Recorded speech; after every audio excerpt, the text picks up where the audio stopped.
Hey, good morning, all. Welcome to the Common Good Podcast. Tuesday, August 24th, which Tuesday means it's Politics Day around here. And Doug Pagitt here in Minneapolis, joined by Robb Ryerse somewhere outside of Fayetteville, Arkansas, in an undisclosed location still, or an unknown location. Literally in my office in we don't Fayetteville, know where it is. Arkansas. I'm just saying, yeah. we don't know that, so it's a little intrigue. A little political commentary for you today. Well, we'll get to all that in a minute, but a lot going on. It's 10 a.m. here in the Central Time Zone as we take this live today. Love to know where you are and what time it is. And if you're listening to this on the podcast, send a note or a comment. Thanks to all of you who do that, by the way. I really, really appreciate it. It's always heartwarming and encouraging. So we'd love to know where you're coming from on the live stream as well. So a lot going on in the Pagitt household. Here where I live, we have our 2-year-old just under 2-year-old grandson staying over, and I was on make sure the baby, when they wake up at night, is not scared by the big thunderstorm. So I've been up since 3 a.m. Pacing about, being nervous, and then doing that terrible thing. You don't do it 3 a.m. Say to yourself, maybe I'll just grab my phone for a minute and start. As soon as that LED screen lights up and hits your eyes and whatever that light wave is, there it is, your shot. So I'm exhausted and ready for a nap after being up for 7 hours. But at the Ryerse household, apparently, there's even more going on. Rob, in addition to all the other things you have going on in your life. Yeah, we got home from Ireland. My wife and I did last Sunday, a week ago Sunday, after spending 10 days in Ireland for our 25th wedding anniversary. And we came home to see 3 of our 4 children, expecting them to be excited to see us because they hadn't seen us in 10 days. And because they're 5, 6, and 8 years old, you thought, I wonder how they fared. Yeah, 6, 17, and 21. Okay, and came through the door, and nobody was there, and I see them on the back porch. So I go through the door to the back porch. Hey, I'm home. And no reaction at all, because about 30 minutes before this, my children had discovered that the neighborhood floozy, also known as a stray cat, had yet again given birth to kittens and deposited 3 of them in our backyard. And so they just no reaction to you haven't seen mom and dad in 10 days. Who cares? We've got kittens. And so for the last week or so, we have been taking care of kittens. There were 3 originally, and then the mom came and took one of them back. And how did she find them? Did she come to the door? Did she come knock on the door? Well, we had for several days had left them outside in a basket at night, so that she could come and feed them. She could, be reunited with them if need be.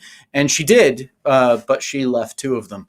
And we thought, well, maybe she'll come back the following day. Sure. And get the other ones, but no. And so we are now the caretakers of 2 kittens. And I don't know if you know this, Doug, but I know nothing kittens of cats. that they're just a few weeks old. I think they're probably maybe 4 weeks old now.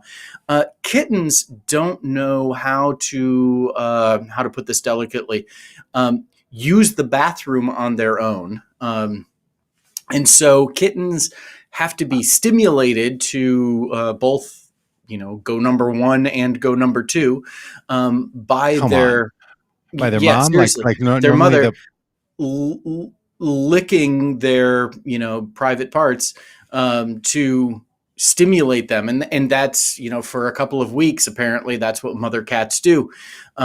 They lick their children, their kittens, to stimulate them to use the restroom. So as new new kitten caregivers, you might imagine what some of my time over the last week has included, and that is it's just. I'm adding to my list of reasons to not have cats.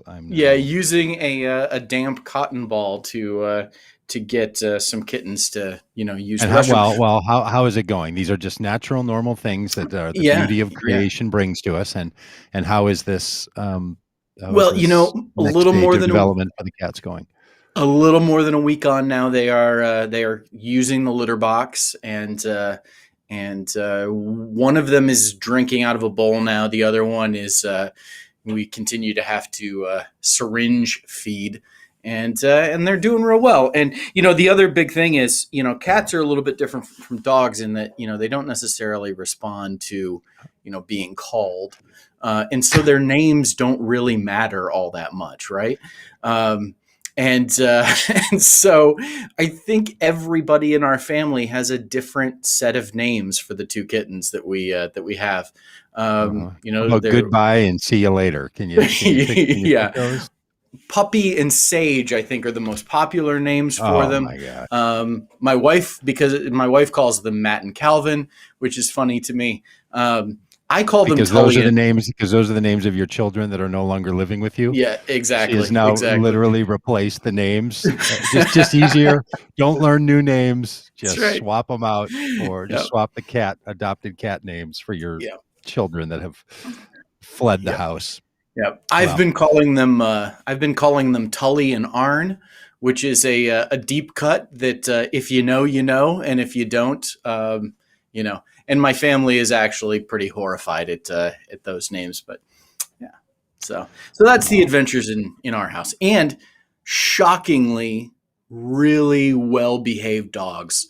The dogs have actually kind of enjoyed, I think, having the kittens around. One dog is scared of them. The other one likes to sniff them and let them bat at her nose. So fun one times of at the the things Ryerse. one of the things we pay attention to is like how do people cluster themselves in our society, right? And there's some ways you can do that. There's dog people, cat people, no animal people. There's I guess snake people, bird people. You guys are now. Is this your first adopted cat? Are you now adopted cat people? It's our first one in probably 20 plus years. Okay. When we were You've first so you've married, made we this had, mistake before. You've yeah, you've been yeah. down this road, Now, and yeah, this is much different. This is our first kittens that we've ever had, and so it's good fun luck. times. And plus, we've got uh, three caterpillars that have turned into, have cocooned themselves and are waiting to burst into butterflyhood. We've got, a little beta fish. It's like a full, wild kingdom happening at the Ryerse house. Well, congratulations, and welcome to parenthood of the animals. Hey, among the things we're going to chat about today, Becky Wallenberg says here on the stream, she says she just watched the live feed swearing in of the new female governor of New York State. Yeah, Governor Becky Kathy saying she Hochul. sounds like a gracious woman, and we're going to talk about that today.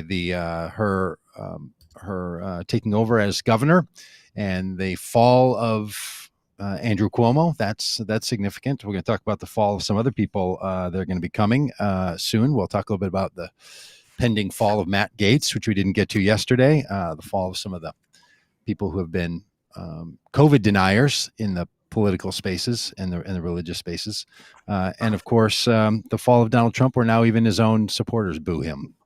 So a lot going on. We'll talk about some positive stuff too, but we'll get to that. Rob, so this Andrew Cuomo thing, I mean, it would be easy to sort of turn our minds to the new governor of New York and all that means and the significance of her as a leader or as a woman leader.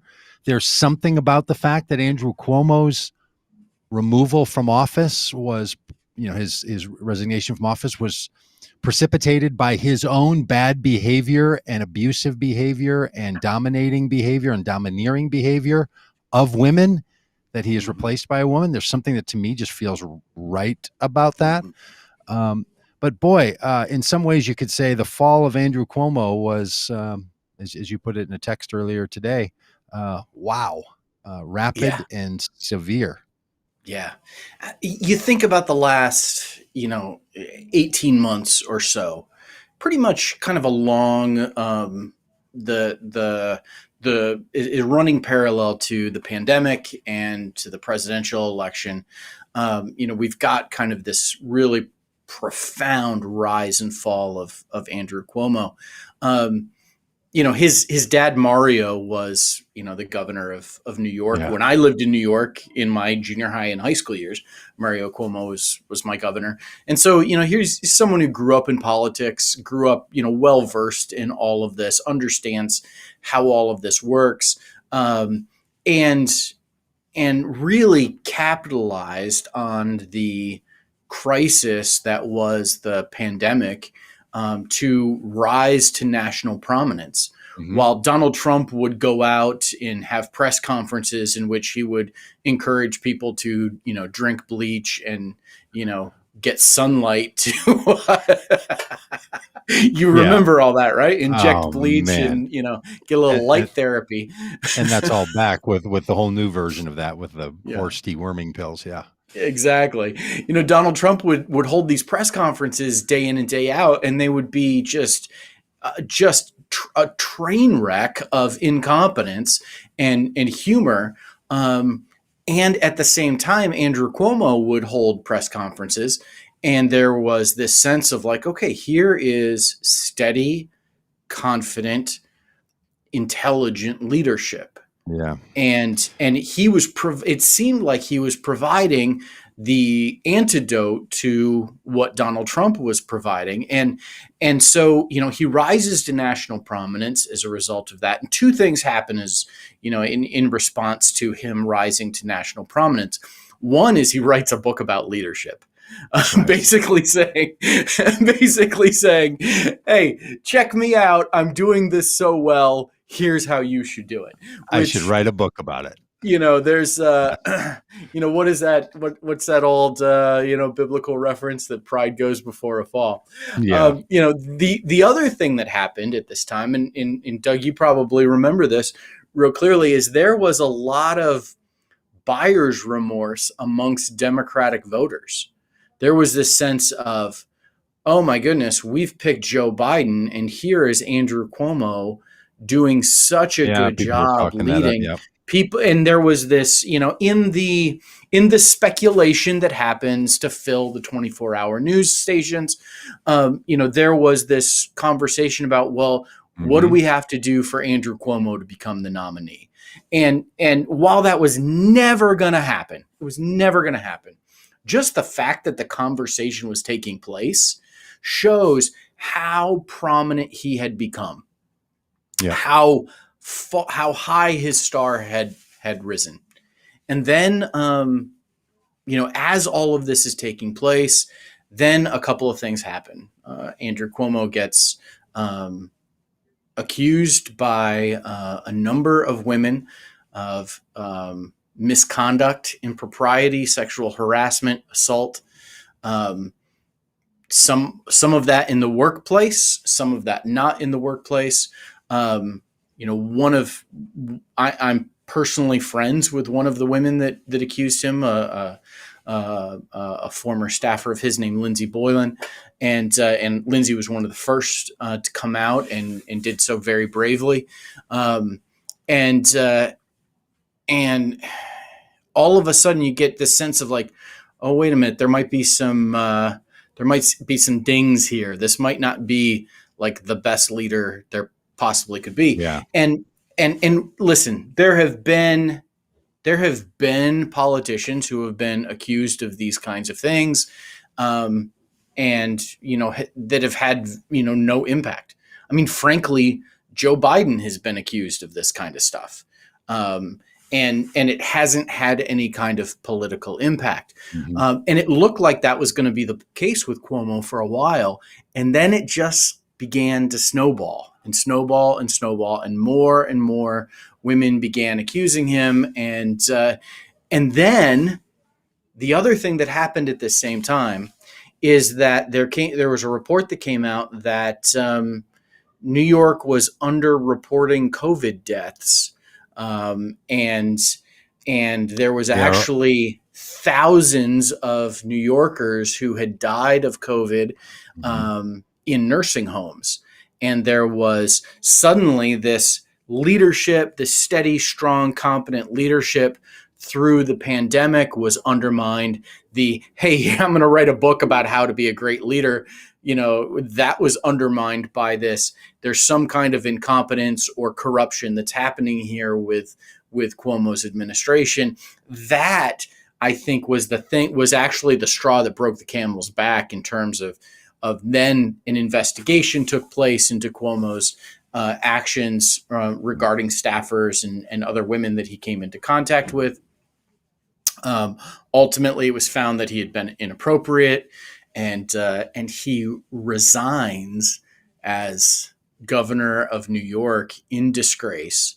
And last night, became, I think it was at midnight last night, that the new governor was sworn in, and the final news report was this news report about how he had left his dog in the governor's mansion. I don't know. Oh, is that right? If you saw that. Yeah, he had No. he's like trying to give his dog away and nobody wanted it, and so he just left it in the governor's mansion. And it's just a remarkable rise and fall in a short period of time of someone who just skyrocketed to national prominence, and then, just a few months later is resigning in disgrace. And there's all sorts of lessons to be learned and things to talk about, but it's just to pull back and to think about the roller coaster that was the last 18 months with Andrew Cuomo is just breathtaking to think about. Yeah, that is a great recap. And what it shines the light on in my mind is that these things about Cuomo, they were happening. It's not as if, in the last 18 months, the stories of his behavior took place. These go back a ways. People knew all this. Mm-hmm. And so while to some of us, I guess most of the people in the country not in New York wouldn't have known the reputation of Cuomo, that politicos in that area say he really has no friends, even politically, that he used power and bullying and his name and the power of the governorship to whip people into line. That what looked like to some of us and watching just short spurts of running a COVID update, especially when New York was the epicenter of the COVID cases in the country, it looked like, well, there's flashes, there's moments of real leadership. And what about this guy? And I think we may have even talked about this back during the nomination time and process. Like, why is someone like Andrew Cuomo, a famous name, a successful governor of multiple terms in a large state, why is he not running for president? Well, the reason he wasn't running for president is because people knew all this stuff. There's even more people are saying that they know about how we behave that probably was not sufficient to make someone resign, but was sufficient to really, as you say, ding up the person's reputation in the mind of the American people. And it reminds us that moments in politics, whether they're great flashes or flashes of greatness and someone doing the right thing, or moments of struggle, that's not all that there is. That these are not actually reality television episodes, right? That are playing out before us. That there's this long history, and for someone like Cuomo, like you say, his dad, being the governor, he's been around this stuff for a very long time. To the degree that his excuses for his behavior is, I've been doing this for a really long time. Yeah, and we didn't even talk about the complication of his brother being one of the main anchors on CNN. Yes. It's just bizarre. I mean, it's crazy. Yeah, I mean, they're playing in the political spaces, they're playing in the media spaces, obviously in the huge markets, all of that. And as Mike mentions in the comments here, that a lot of people were heralding him as a COVID hero, and others are now looking more deeply at that and saying, no, his behavior as governor wasn't even all that stand up, and even that stuff was being covered up. There were, before the truth stories shared by these women of Andrew Cuomo's wrong behavior that involved them, there were people who worked in his office on saying, I saw in news reports them saying, look, the governor is calling me, telling me what I have to say to cover up the reporting, and I'm not going to do it. And my wife do you remember this guy? There was this particular person who worked somewhere in the Health and Human Services of Yep. New York, and I can't remember his name, but he was one of the first sort of, as the phrase goes, one of the carries or one of the Canaries canaries in the in the coal mine. You can tell I don't know much about canaries or coal mines, but I think it's an expression that probably works here. That this guy's coming out saying, "Oh, look, the way this person behaves." Here's the other thing, Rob, that I think is curious about this. Had New York not become the center of COVID, Hmm. had Andrew Cuomo not offered himself as an alternative voice to Donald Trump, had there not been this mythological narrative that you articulated so well of him being such a high rising alternative voice for Democratic politics, maybe people wouldn't have paid as much attention to these kinds of allegations. Yeah. And many of the women, and you can speak to it maybe better if you have some inside words, would know that many of these women felt like they were powerless to even challenge him, but only once someone starts to shine so bright do you have the opportunity to raise these kinds of issues. There's something curious about how we do celebrity popularity in our society, where the brighter someone burns in the public eye, the more acceptable it is to sort of go after them. Like, had Andrew Cuomo had the ability to keep his head down, which I don't think he did. I mean, I think that's all Yeah. part of the problem that he manifests. And then there's a lot of people who say, as they did with Bill Clinton, as they do with other political leaders and entertainment figures, well, it's kind of okay. It's kind of worth it. Like, that's just how these people are. But look at Mm. all the benefit that we get from it. And that's a really dangerous place to be as well. Yeah. So these moments remind all of us, boy, we have a real choice to make. I'll give you a chance to make this comment before we'll jump into this love and politics pledge. But we try to suggest a demand on our politicians that we'll get to here in a minute. But this is what I think moments like Cuomo should conjure up in us, is not just a, wow, look what happened, but wow, why do we have a system that operates like this?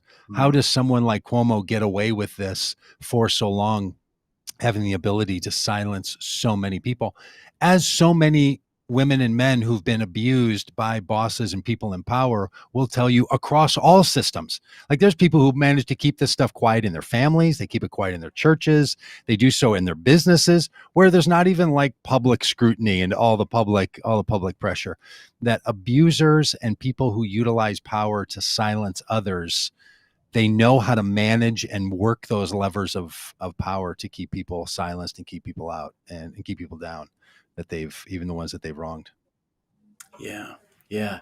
It's so it's such a complicated thing because I remember, just by way of analogy, uh, I live in Northwest Arkansas. My church is in Fayetteville, Arkansas, which is also home to the University of Arkansas, and in the Razorbacks.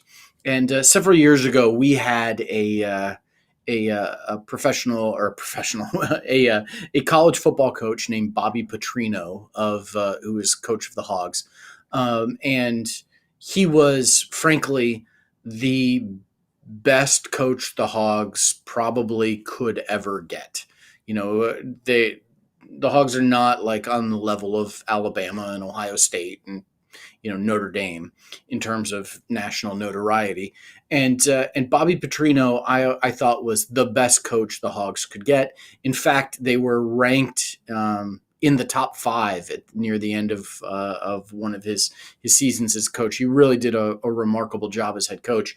And then he was in a motorcycle accident, and on the back of the motorcycle was a woman who is not his wife, who worked for him. And as it turned out, that he had gotten her a job, at the university, and all sorts of kind of fishy things coming up, and he was suspended and then ultimately fired. And I remember I was sitting in a Panera Bread one day, the day after he was fired, and Having soup out there, of a bread bowl, I hope. Exactly.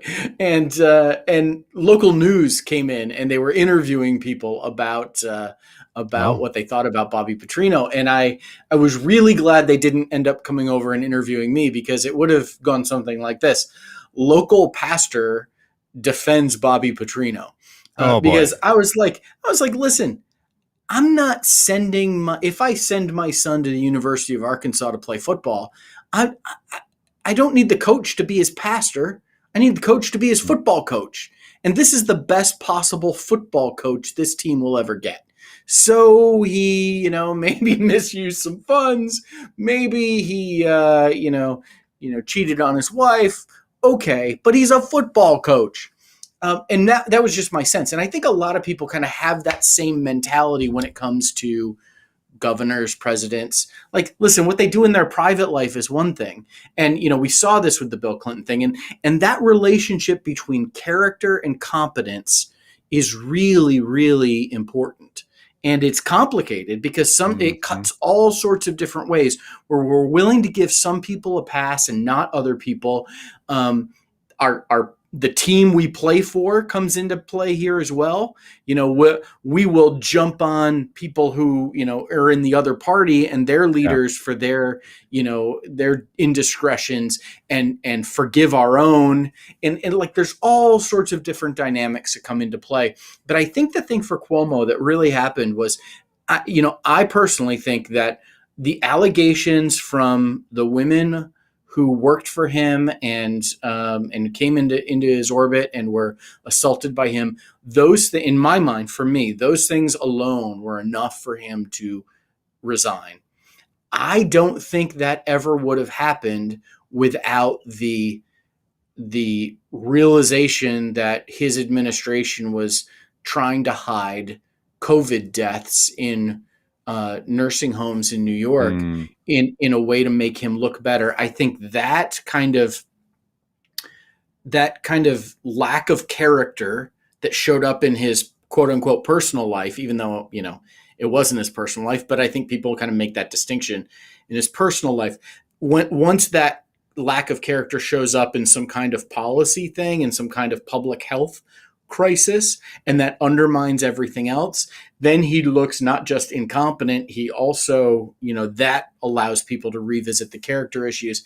It's a really complicated thing that, we all have to kind of walk this fine line of, listen, our political leaders are not perfect. And they're not our spiritual leaders, and not that I don't think we should demand perfection from our spiritual leaders either. But when does their imperfection, like, Well, how much of I that have can a be I have a very tolerated? clear line on it, and I think it would Yeah. be I don't know about this former football coach. It seems like it would cross my line. It's clear the line that I identify is clearly there with Cuomo. I think it was even there with Clinton, and it's not about character. It's Hmm. not about simple moral struggle and failure and weakness. It's about power. It's about the Hmm. use of power Yeah. to take advantage, sexual advantage, relationship advantage, to touch someone who doesn't want to be touched. That's not a character flaw. That's not like, hey, I kind of fell in love with my secretary and we're going to now go have a life together and I know it's going to break my wife's heart. Got that. When your relationship with your secretary is based on your use of your power to have Hmm. that relationship with that person, with Bill Clinton as the president of the United States With and an a intern. 20-year-old, 21-year-old intern, Hmm. there is no condition in which that Yeah. is a normal relationship. That is the kind of use of power. And Hmm. when someone then has the power to give someone a job and then to protect this person's life and then tell that person to stay silent about this, now you're into a whole other area. So I think it's pretty clear. Yeah. And when a leader or when a person uses abuse and threat and innuendo and the warning of another person, giving warning to another person that they better not such and such and such and such. That you're into a place that's not just like, okay, look, hey, you know I, I made a mistake. I slipped up. I said something. It's a moral failure. I'm sort of working on it. Right? We actually, in our whole world, give people a lot of grace for that. Mhm. What men have tended to do is to put all so many acts of power and abuse in the category of personal failure, because we actually don't know how to talk about issues of power and abuse and domineering relationships. And it's not just men. There's some women who do this too. So, but more often than not, the stories that we all know of are times when powerful men are using this on their subordinates, men and women who are their subordinates. And I think that's where it crosses the line. So I'm with you that, yeah, look, Yeah. we don't need every leader to rise to every level of sort of, perfection where, hey, the person is rude or broke their vows to their wife. Yeah, I'm with you. I mean, you can decide if you want to, support someone's leadership if they can't keep their vows to their wife, and people are in lots of different places on that. That's really different than they use their position or their personality to do things to people they didn't want to have happen. Yeah. And that is where it's crossed the line, or where Yeah. the person was put in such a conflictual relationship that the ability to even know if they want it to happen or not, or the promises of other things. So this is why in anytime we give leadership, we're also giving some basis of power to people. And when you give a Mhm. basis of power to them, not to sound all, Spider-Man about this, but there's great responsibility that comes with having this kind of power. And that's a dynamic that I think that is the bright line, Yeah. and should be Very well talked said. about. Yeah, Yeah. which is why it's so critical that we reimagine what wielding power looks like and how Yeah. you do that. That maybe those who have this responsibility need to have something greater that Yeah. governs them rather than the acquisition of more power for themselves. And that's where, our Love and Politics pledge comes in, because we are calling our elected leaders to have something grander, greater in mind than just their own political gain, their own political power. That's And right. we're asking them to use love as the thing that guides how they act and how they as the pledge says, comport themselves Yeah, I know you in love that public word. and with other. I know, and it's a You Doug love that Pagitt word. favorite, You love that comport. word, comport. Um, and Every time and I run across the word comport used in other environments, I'm like, oh, God, I love that word. That is yeah, just a good one. yeah, All right. Well, let's give people who aren't familiar with it the Love and Politics Pledge little update here.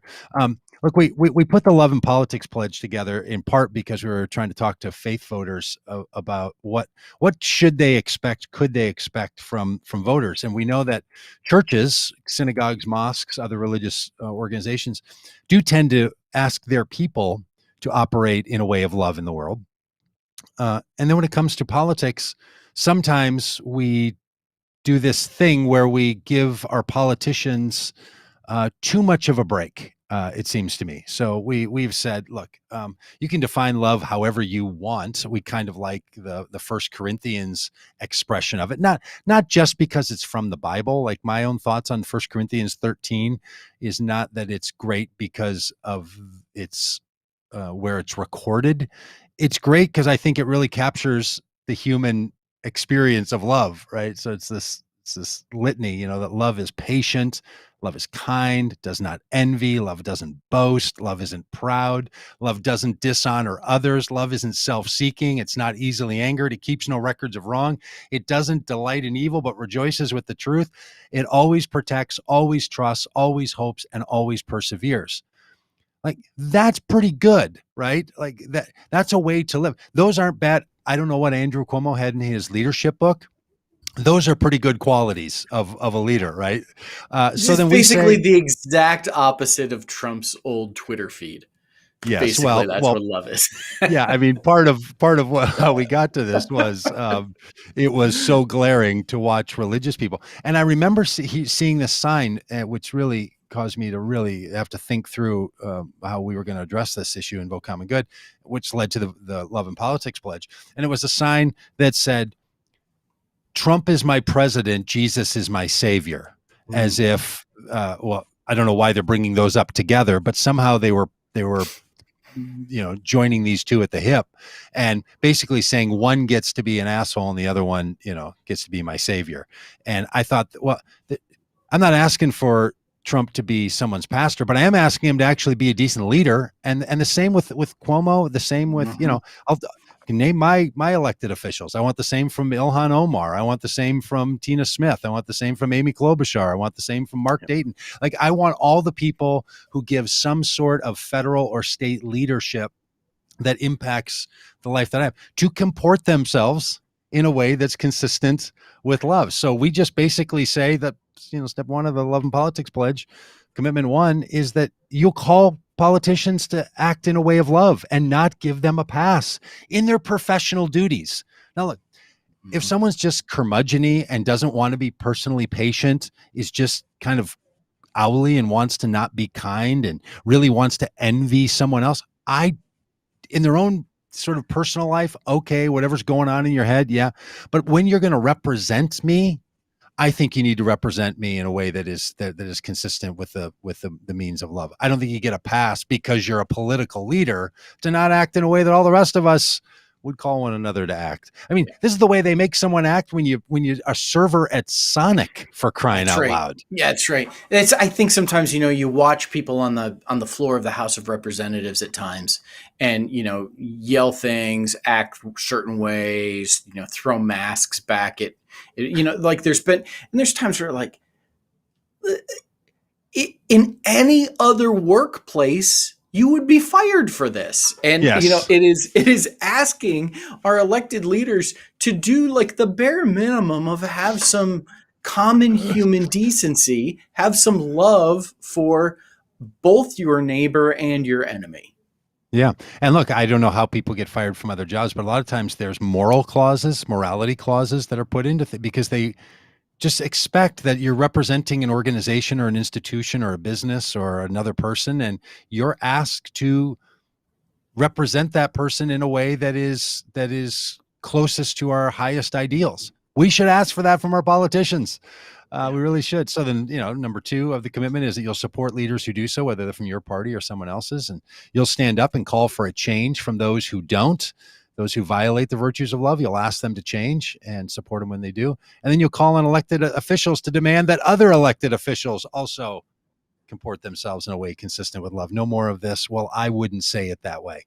Yeah. I think that the self-policing inside of every industry is the most important way that we should get after policing and saying to one another. So, like, you think about how should these people live? Well, I know it's a big call, but a basic essence of being a loving person while you're in this role would prevent so much of the rest of this harmful, horrible nonsense from becoming so consistent across the board.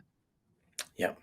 And look, it's not that they have to get it every time. Somebody can be unkind, somebody can be boastful, somebody can be self-seeking, and then fix it. I mean, every tradition, religious traditions, humanist traditions, no systems traditions, they all have a way for people to change, to come back, to apologize, to repent, to whatever word you use. They all have them. We should be invoking that stuff all that much more. Yeah, absolutely. And if folks want to, kind of dive deeper with the Love and Politics pledge, they can go to votecommongood.com and you can find the Love and Politics pledge there. It's something that we have taken all over the country. We have asked politicians to take. We have invited both elected leaders and candidates running for office to take this pledge. We've asked voters to take this pledge. We have asked well-known evangelical Republican leaders to take this pledge. Yeah, we did. And we had one refuse us to our face, which was We asked Michelle hilarious. Bachmann at a Oh, big you're just going to go ahead and conservative. name her. Yeah, oh for sure. She used to be a politician here in the area, and so I introduced myself as from being from Minnesota and said, "Hey, we're asking people to sign this Love and Politics pledge," and she looks at it and it's on a bookmark, and she reads the one side that has the First Corinthians on it. Says, "Oh, I like that." Turns it over and reads the four commitments that I just read there, and looks up with this knowing smile and goes, "Oh, I get it. Yeah, I can't sign this," because she knew that it was, this was in 2018. It was directly targeted at trying to separate people from their commitment to a politician and president who would regularly act in the Yep. opposite of all such things. So yeah, I mean, people And I look, and let me just say, you Doug. should get it. Yeah, let me just say, I've got pictures of that encounter, and so maybe I'll post one later. I forgot about for that. those that might be interested. Yeah, There are pictures. And there are pictures. All right. So look, and I think this is a larger topic in politics, just overall. Like, what should we expect from our politicians? And if you're a politician who has a history of bad behavior, whether you scream at your employees, whether you silence people by using your position, whether you touch people sexually or touch people as a means of power to overcome them, or you ask them to sing you songs that have a sort of sexual tension to them, as Andrew Cuomo is, justifiably accused of having done that if you're doing that kind of stuff, shape it up, find another role to benefit our society until you can shape it up, and voters and staff and everyone else who's connected to these things, say something. And that's the hard part, frankly, is when does someone speak up and say something? And it is not easy to do. And we should not be expecting that the most victimized be the first people to say something about this when other people are aware that that person has been victimized. Yeah. Now you don't tell their story for them, but there's a way to share this stuff so it gets out. And that's actually what's going on with Cuomo. There was a long history of knowing and recognizing that he was, after he was divorced, I think maybe most recently divorced, maybe divorced a couple of times, that he was on the hunt. He would make public comments about it. Like, this was a person who was just seemingly not at all bound by the normal limitations that a public professional person would try to keep back. And man, I'm telling you, when you see that stuff and you see a little bit of it, there's a lot of it going on. Yeah. So, all right. Yep. Yeah. Well, we spent a long time on that one. Yeah, but it's an important topic, and I think it's a really teachable moment for elected leaders. And frankly, there's a whole bunch of other ones, who are probably shaking in their boots in some ways, so. As they see the chickens come home to roost, so to speak, with Andrew Cuomo. Makes me wonder how Matt Gaetz is feeling. Matt Gaetz has taken a completely different approach. I don't know, Doug, did you see that Matt Gaetz got married over the weekend? I was congressman surprised at that, and surprised at the level to which I know about the happenings of Matt Gaetz, because this kind of low-level congressman from Florida with really no professional accomplishments under his belt is so in the news because he's emblematic, because he's a full-throated Trump supporter who wants to be out publicly, has publicists who put him out in the world. Even the things that we would all say is that's bad news for Matt Gaetz, he's like, get it out there because it gets his name in. He's playing that game, and he is well known because he wants to be well known. And I think he's well known because he wants to try to use his celebrity as protection for the criminality that's coming out against him. He is known for a long time that he is under under the watchful eye and the accusations of Justice Yeah. Department. And so Yeah. so anyway, I'm paying And, more attention to the life of Matt Gaetz, and we're going to go down to oh, Florida with Vote Common Good in 2022, and we're going to pull up a stop in his place, and make sure that all the voters there know that if they want to step away from Matt Gaetz, they've got some cheerleaders yeah. and friends on their side to help them do it. Doug, do you think, in terms of kind of his defense of his criminal behavior and keeping himself out of jail, do you? I mean, I hate to be this cynical. Do you think that's what motivated his marriage over the weekend? Was it true love, or was it a spouse can't testify against their spouse? Like a completely different kind of shotgun wedding. Yeah, there is a report out that Matt Gaetz's wingman, who was also an elected official at the county level in Florida, who's been arrested, indicted, and has become state's witness against Matt Gaetz, has turned over years of Venmo transactions, which is the way that they exchanged money when they were trafficking women for sexual purposes, and has also turned over thousands of photos. So the idea that he had a very quick wedding to someone that they've been engaged with in a very short period of time, which also now, as you say, gives this person the marriage exemption from being indicted or from being interrogated or from being forced to testify. Yeah, maybe that has something to do with it. Look, almost every marriage I've been to has a lot of reasons why the people are getting married. Some people want the tax break. Some people want to be able to move in together. Some people have an old story of their family in which matrimony is heralded, and they want to join into that long lineage. Some people want to protect themselves against criminal indictments. So yeah, there's a lot of reasons why people get married. Can I tell you a fun story about a wedding one time? Yeah. I may have told this one before because I love it so very much. I was doing a wedding for a couple, and it was outside, and it was a very informal wedding, maybe 50, 60 people outside in a little park under some trees. And they wanted it to be very casual and conversational. And the one of the things I like to do at wedding ceremonies is to ask other people around, especially parents or grandparents, like how long they've been married, because I want to help this couple that's about to launch into this new kind of relationship to see themselves inside this longer lineage. So I'd said to I think maybe the bride's parents, like, hey, how long have you all been married? And they said, we've been married for 33 years. I'm like, oh, people applaud and they just feel great about it, and that kind of thing. And like 33 years from now, Anna, you're going to look back on these photos and like this kind of thing. Then I turned to the grandparents of the groom, and these Swedish couple, and I said to them, I said, Grandpa Augustus said, "How long? How long have you and our name? I can't remember now. But how long have you and Irene been married?"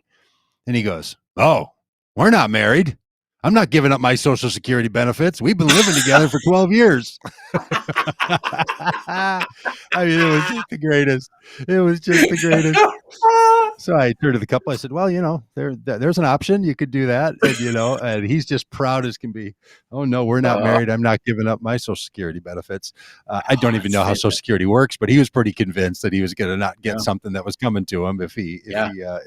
ever got married. So yeah, people get married and don't get married for all kinds of reasons. This one, the idea that in the middle of all of this, Matt Gaetz trying to be a politician representing the people of North Florida, the indictments that are coming down on him traveling the country with Marjorie Taylor Greene and others, trying to whip up bus tours to support the return of Donald Trump in 2024. He's got a lot going on that in the middle of this period, in the midst of COVID and the midst of a COVID resurgence, they skedaddle off with a group of 50 or 60 people to California, not even his own home state of Florida, to get married in California. Seems like that's a curious set of conditions right there. There might be something more going on than simply Yeah. your true love just so compelled you to wrap that love in matrimony and legal entanglement. Yeah. And what person says, yes, let's get married when the person you're going to marry is facing federal indictment. Yeah, and I That's don't a know. curious. That's a curious set of conditions. If you're doing the I don't know if premarital for that couple, Rob, as a pastor, trying to help the couple save a few oof, dollars on their marriage license, you'd probably have them do the, yeah, do the survey test and then say, "Are you really comfortable with the timing of this one? Is this one feeling like it's right down the?" yeah, yeah. I'm going to go really petty here with this, but just as a comment, just from kind of Oh, years of experience, I don't know if you saw the picture that Matt Gaetz tweeted of his fiance, now his bride, as they were on the plane headed to California to get married. Did you see this picture? It was a I picture of didn't. her. It was a picture of her sleeping and kind of head slumped over, mouth open, and the angle was a little bit kind of up the nose, accentuating her mouth being open. And he tweeted this picture about, with, some kind of, sarcastic comment about how beautiful she was or something. And it was just one of those things that, like, listen, I know you're trying to be funny, but wow, I don't, I don't know a woman in my life who would want that picture of her I see. tweeted out to millions of people around the world, especially on the brink of her wedding. And maybe I'm reading too much into it, but it struck me as woefully immature. And Yes. and I think he's a person that is just really, really immature, and that is a terrifying thought for someone who represents the people of North Florida, and frankly represents all of us in the House of Representatives. And why was she not wearing a mask? Was this a private plane they were on? Were they Well, flying private? I don't know the answer to that question. That's an excellent Because question, but any decent, flight attendant whose primary role is your safety, as they remind you, would come to you and say, "You need to cover your mouth mhm, and your nose, even while sleeping on an airplane." I've been on many airplanes since we've had the mask mhm, mandates. At yeah, least on Delta Airlines, they're pretty serious about it. Maybe it's because their airline bears the same name as the variant that is so contagious. Maybe right. they're just being extra vigilant. Um, Yes. but yeah, well, I get your larger point too. That yeah, who like that's also the kind of thing that like mocking someone when you're on the brink of moving into intimacy, that shows up later in life. Yeah. Yeah. It's Right. just That one of those, like, you just a little you're red flag there. your new partner in life shouldn't be your punchline when you've Right. got enough going on. Yeah, exactly. Yeah. Yep. These are the So kinds from of red flags to red hats, Trump held the former president, the disgraced, um, twice blogger. impeached, failed blogger, loser of the most, landslide election of all time, or something along those lines. And the Um, person to receive the second most votes ever in the history of the presidential uh, election. I mean, just yeah. that all Well, those things are I was also gonna say true the is person whose a opponent dialectic received the I can't most get. votes. Yes. Yeah, yeah. Yes. Yes. Opponent Oh received the goodness. most. Yeah. Whew. And So he's a real so second place guy. He's a real yeah, second he place is. guy. He doesn't have Yeah. a problem with coming in, with coming in and grabbing silver Yeah, on an the medal. really excellent first loser. And he held a rally this weekend. I think it was in Alabama. And at the rally, he kind of, I think, recognizing maybe some sense of what's happening in the country, that, we've got this Delta variant that is spreading like wildfire, particularly amongst those who are unvaccinated, and recognizing that those who are unvaccinated overwhelmingly tend to be Trump Mm, supporters. Um, he's encouraging this crowd to get vaccinated and speaks positively about the vaccine. I think he wants to take credit for it, which frankly, I you sure. know what happens during your administration, for good or for bad, you get to, Sure you you get get it. credit for it. And Sure you get credit for it. if I'm him, I'm taking credit for it too. And he talked about how he got vaccinated and he patted his arm, and Yeah. um He got the shot. He called it. I got the shot. And then the and he people also got booed him. booed him. And he heard them Donald boo Trump. him and then Ooh, yeah, responded to it, and knew. So I mean, the thing that Donald Trump knows how to do and what he uses his rallies for in part is to message test in real time. So yeah, there's no doubt he was message testing. How would that go if I start bringing this up? And not only the boos, I heard all the boos. I watched that video clip. You heard the boos seemingly like they came from the crowd in front of him. The people behind him, people are now doing this since Barack Obama in 2008, where they always surround the background with people. Uh, they were not all that enthused about Trump starting to talk about. And he also talked about all the other alternatives that you can do. And sure, you have a choice, but consider getting the vaccine too. I did it, and it really helps. And he wasn't making it seem like it's better or worse, but just one of the options. Whatever he wants to do to sort of push this out. The people behind him, they were having none of it. They were just they were more bored than a junior higher in the balcony of a church service. I mean, they just did not. The last thing they wanted to do was hear Trump now start to sound like Joe Biden. I mean, it's hard enough for Joe Biden to sound like Donald Trump on pulling out of Afghanistan. That's a blend that's happened in our politics that a lot of people can't seem to pull apart, that the two of them shared that same desire and outcome and neuron plan. That's confusing to people who really want there to be a hard binary between all presidents. But watching Trump now get out there and try to be boostering the booster shot, no, there's no way. Even if people in the crowd got the vaccine, because I don't think anti-vaxxing or not getting this vaccine breaks evenly on the political spectrum. right, I think we'd see that in the right. polling. Yeah, But these people at the rally were like, don't start going down that route. So I'm sure he has decided, well, I'm not saying that again. yeah, This yeah, guy and will simply it's say what needs to be said. He doesn't speak his mind. He tries to speak the hive mind. That's what he does all and the time. yeah, and we talked about this a bit last week, where these divisions are happening within Trumpism and these separations are taking place. And I think we're seeing more of that now. I don't know, Doug, if you saw Alex Jones in his comments about Donald No. Trump, and kind of in a throwaway line after he showed a clip of Donald Trump being booed, and questioned it and wondered what he was doing, and then kind of in a throwaway line as it was going to commercial, he said, and I quote, "Maybe Trump's a dumbass." And Alex Jones, calling Wow. Donald Trump a dumbass on the air. So we're seeing this kind of fracturing that is not good for the long term health of the Make America Great movement.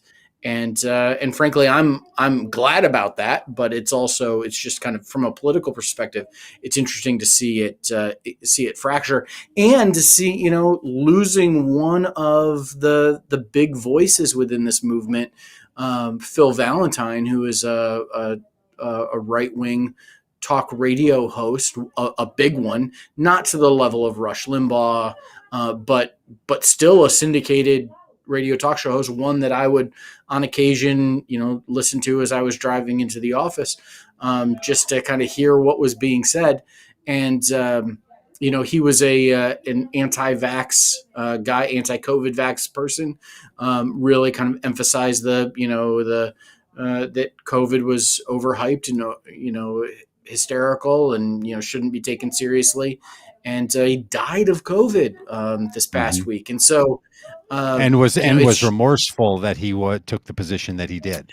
well, Through his his brother family. said his brother was urging people to be vaccinated. We don't I don't think there ever came a Oh, direct statement from him. It he was dying of COVID. so Yeah. yeah, you never know. It's just fascinating to see both, and it would be interesting sometime for us to look at kind of what are the political implications of the pandemic on the electorate, both in terms of how it moves people and how it functions in terms of forming public opinion, but then also what it's doing to just the basic electorate. When you have this many people who die, what kind of impact Mm. could that have on elections? That's a really cynical way to look at it, but it feels like we're almost being forced into that by people who aren't doing the responsible things of being vaccinated and wearing masks, and those who have vocally supported that, like Phil Valentine did. It's just it's tragic on the one hand, but it also feels like it was kind of inevitable on the other. And Yeah, and and that's so an interesting question. If it breaks, so if the deaths are breaking in one political direction or not, I don't know. yeah. I mean, I know there's just people on all sides of the political spectrum who are not getting this vaccine and who Mhm. are in the in the in the arena of uh, COVID non behaving. They're just not going to Yeah. do something. They're not going to wear masks, or they're not going to get the vaccine, or they're not going to be careful and socially distance. There's just a lot of that. And um, I, I hope we can get to a point where the political heat is really, really turned down on this thing. Maybe that's coming now that the FDA has approved it, and you're getting sort of more and more political people who are kind of speaking out about it. That whatever separation is from the non-COVID-19 vaccination people will be a separate context from the political Yeah. context, Yeah. and maybe it already is, and a lot of us just can't not see it through the political lens most forthrightly. I don't know. It's hard to tell, because what public health people are not doing is asking people about their political affiliations and their political patterns, right? Other pollsters have to do this to try to then extrapolate through statistics on is there a correlation between someone's Republican following and their avoidance. But it sure seems like it, because in the places that tend to lean more Republican, the vaccinations are down. So, but again, we don't know who in those places are the ones not getting the vaccine, and who the people are. Uh, Yeah. I just think we don't. I think this is one of the places where our political spaces don't fill the pegs don't fit the political spaces. Right. Yep. The On Sunday night we were having a little bit of a family night, and we were watching some TV, and an ad came on that was sponsored by the Arkansas Department of Health, and it featured kind of this good old boy country guy who owns a fish restaurant out in rural Arkansas. And he was encouraging people to get vaccinated so they could come back out and enjoy his fish restaurant. Yeah, And, nice. and he kind of gives this, Arkansas is one of those places where vaccine rates are low. And he was just kind of encouraging people. And it was clearly designed to connect with kind of more rural folks who would be interested in this. And the ad got done, and my 6-year-old Whimsy turned to me and she said, "That was a really good ad." And so, so Let's get it's fish. it's breaking through somehow. Like, get vaccinated so you can have some catfish. Hey Rob, That if basically big was if big fish can join together with big pharma and get people vaccinated, we are in business. Who do you think pays? Who do you think underwrites all those ads? Brought to you by the Mercury Council. Hey, thanks everybody for being a part of this with us today. Trisha, Jim, Mark, George. I'm going through the list. Becky, Mike, Brian, all the rest of Tracy. you, Linda, Tracy. We appreciate all of you being a part of this, and we can't get to every one of your comments when they happen, but no, we look at them while they're happening. You can see that in our eyes sometimes, and it means a lot to us to have you around. And anybody else that's around. Hey, and if you're in the Southern California, Southern Arizona, Tucson area, the Southern New Mexico area, the West Texas and South Texas area, or the southern part of Alabama, Mississippi, Louisiana, the northern part of Florida, the We the People bike ride is going to be coming through there. And if you're not near any of those places, you can still connect with us. We're going to be launching here in the next day or so that you can sponsor us per mile. as we ride, because we need a little. I've been working on a little alliteration here, Rob. Here we go. It's the first time I'm saying it out loud, so we'll see how it goes. We need a financial contributions from you because it does a number of things for us. It helps fuel our body. No, that wasn't it. It helps feed our bodies as we pedal. It helps fuel our support vehicles, and it helps fix our flats when they happen. So you'll have a chance to donate. We're going to travel about 3,600 miles, and we need you to feed our bellies, to fuel our trucks, and to fix our flats. See, I think we're going to get this. This is going to be an F alliteration. We the People Ride, brought to you by the letter F and your donations. We start this whole thing in just a few weeks on September 10th, and then we start riding on September 11th. That's no accident. And we start telling the story of how the militarization of our southern border has increased the dilemmas on a lot of people's lives. We're going to be making a documentary about this. And speaking of documentaries, if you have not yet watched the documentary Immigration Nation, Mike Stavlin will concur with this. It's worth the watch. It's a Netflix 6-episode docuseries, hour-long episodes, and it will shake you to your core about the devastation of what went on in our immigration process, especially what went on in 2017 and 18 with the Trump administration and with Jeff Sessions and what they did and how they did it. But our problems are not only laid at the feet of that terrible administration. It's laid at the feet of all of us in this country, and we have to do something about it. So we'd love for you to meet the people as we travel along. And so you can go to We the People Ride and be on our email list at Vote Common Good or at We the People Ride. All these places will get you emails from us. And we'll be in touch with you. Come and join us. Get on your own virtual ride with us. Bike around in spirit with us. Send us $1, a dime, 100, whatever you got per mile. And that would mean a lot to us. Rob, anything else? No. Yes, we're going to San Diego. Tricia, we're going to San Diego. We're starting in San Diego on September 10th. So go to We the People Ride. You can see it there. We're going to have a whole event there that day. We'd love to see you in San Diego if you're already in San Diego. And I also saw somebody in the chat here that's from Tucson, George Broxton III.